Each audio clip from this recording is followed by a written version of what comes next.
This is crazy. Atheist student tries to debunk the Bible and Frank Turek exposes her claim. So let's get into it, guys. This is fascinating stuff.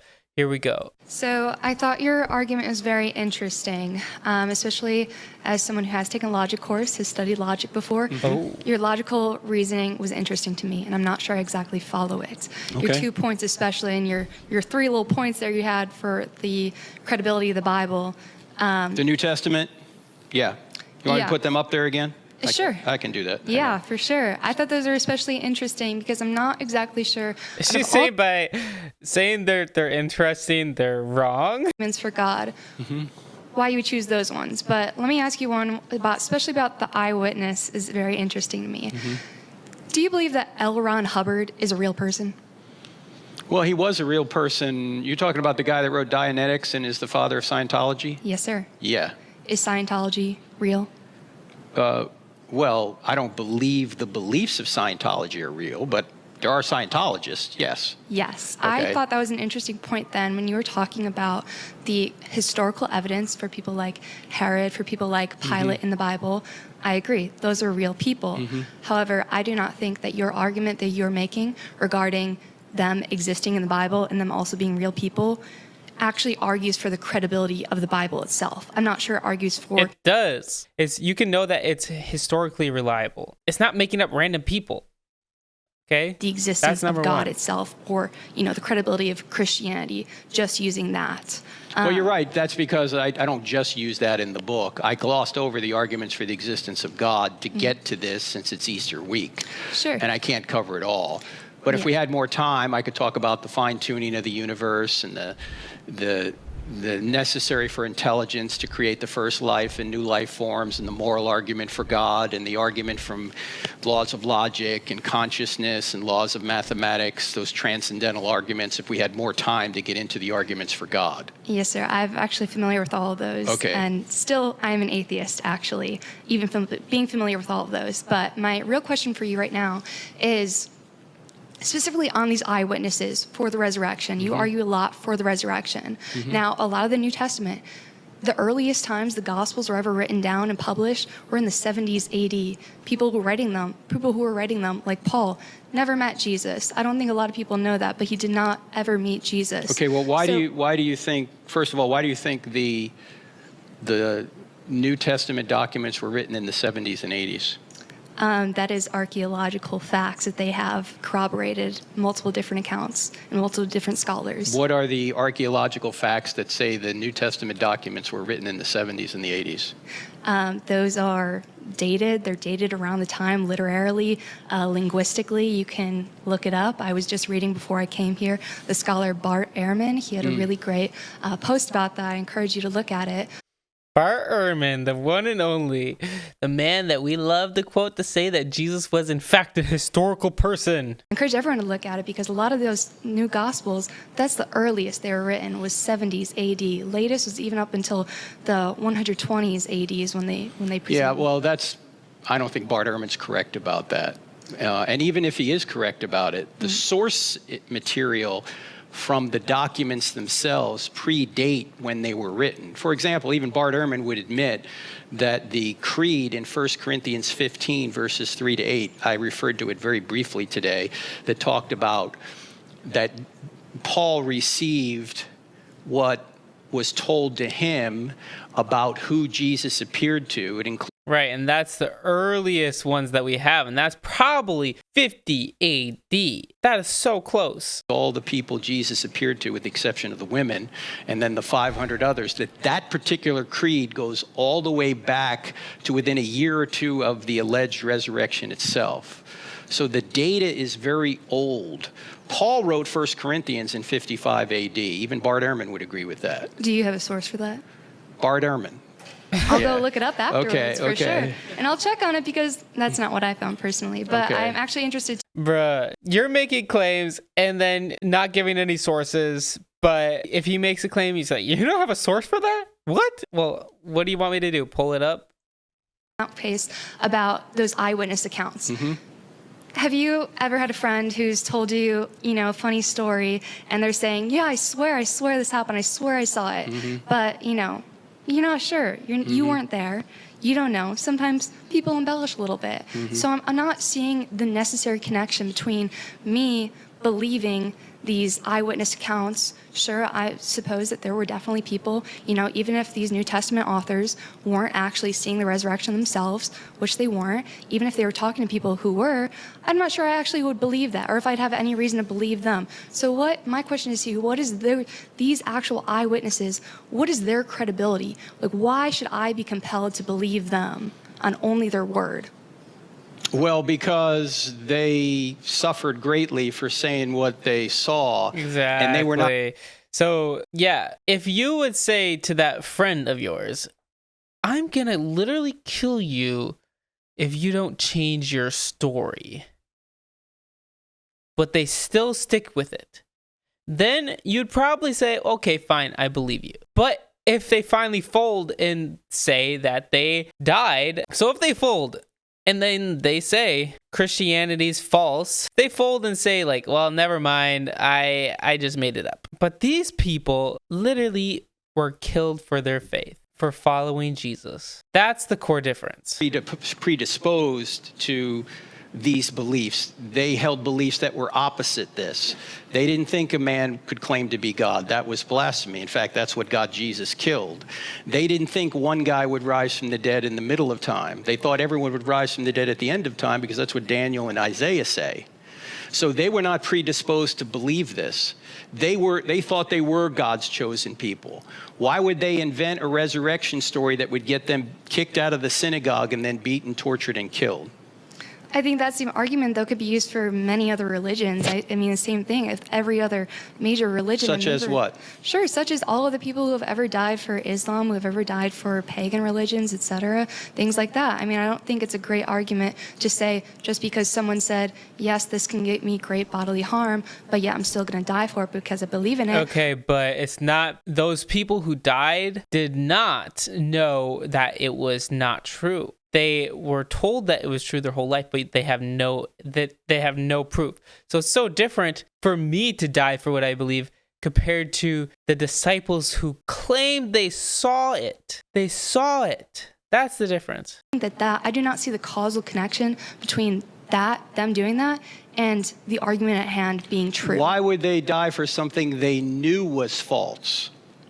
I don't think, sometimes it's the same thing. It's like we were just talking about truth. I think sometimes I believe that they think what they saw was true. Okay, why would they think Jesus rose from the dead if he didn't? Why would they think that? Limited scientific knowledge back then, limited secondhand accounts. You hear from a friend of a friend of a friend. No. The people that saw it, why would Peter be martyred? Why would Paul be martyred? Exactly. Why would James be martyred?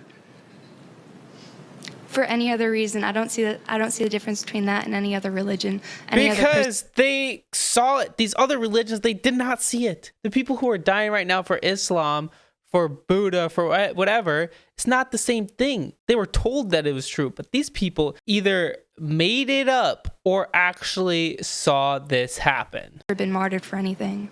Well, because these people witnessed an empirical event, a resurrection. There's nothing in Islam that says... that is equivalent to what Christianity says.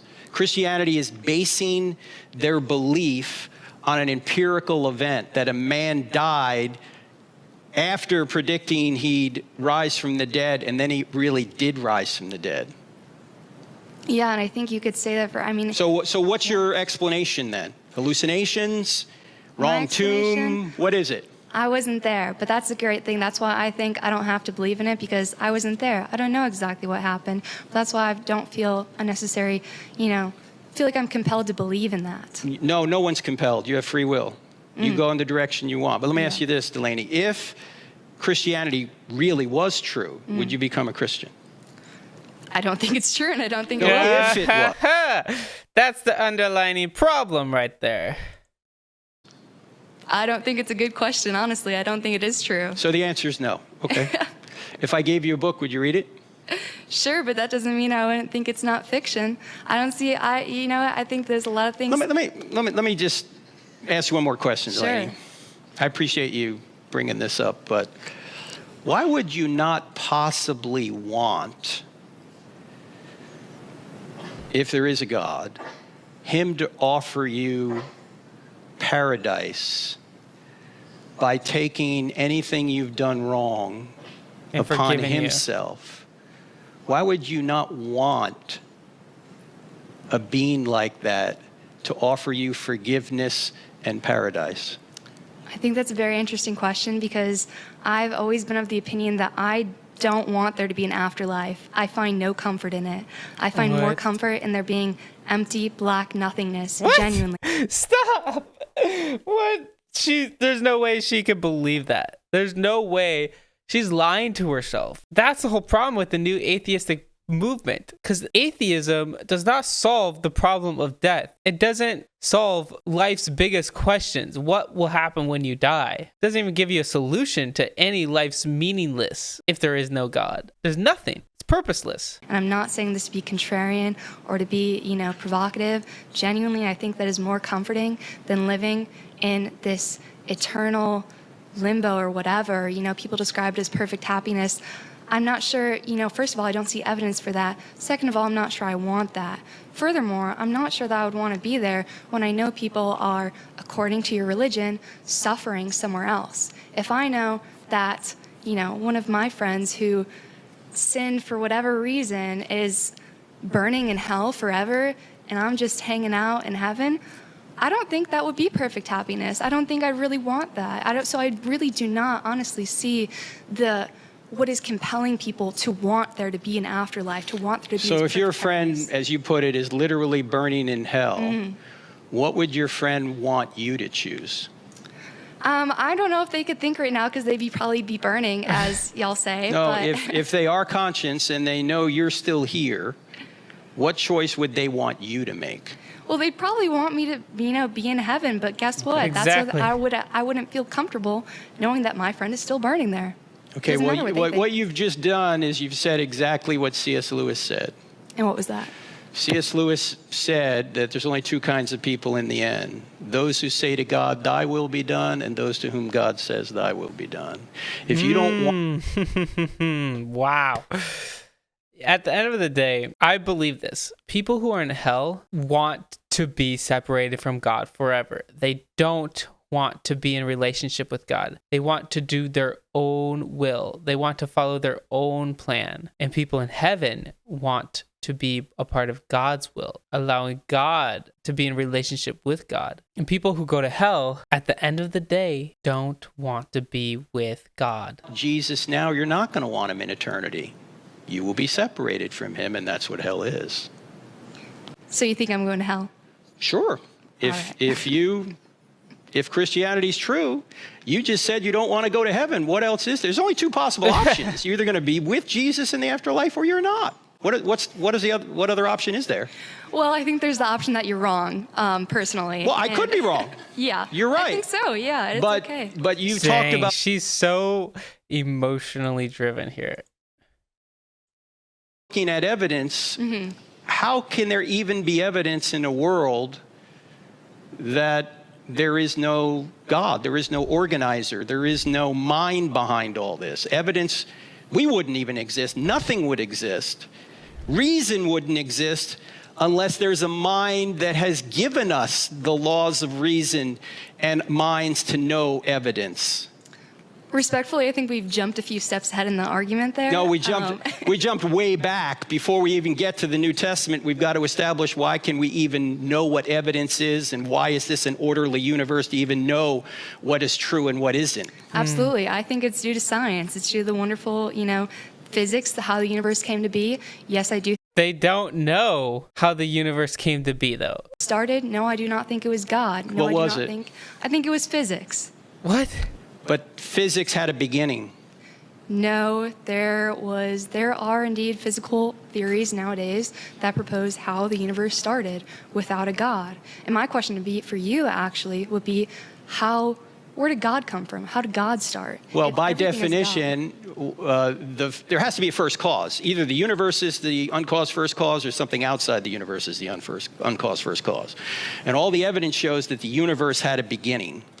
If the universe had a beginning, there must be something outside the universe that is spaceless, timeless, immaterial, powerful, personal, and intelligent to cause the universe to have a beginning. You can't go on an infinite regress of causes. I hope you agree with that. No, I agree, but I think you've actually just assumed, though, that you've just assumed right there that there is something outside of it, that there has to be, you've assumed in your argument that there has to be something outside, immaterial. I don't believe that. If the material world had a beginning, there's got to be something immaterial that brought it into existence. Just look at, use science for a little bit. Science is just the ability to observe something over and over, and it has the same cause. And all of your observation in science, something always has to have a cause. Something always has to have a beginning. Okay, so you're just going to think, you're going to believe in something that's never happened before to cause everything to happen. That's your belief system. A lot more ridiculous than just believing in a God. I think we just have the material world, and that's it. Well, the evidence doesn't show that. I think actually the evidence No, it doesn't. does. Sorry. Just thank you, Delaney. I appreciate it. that. Thank you. All right. God bless you. Thank you.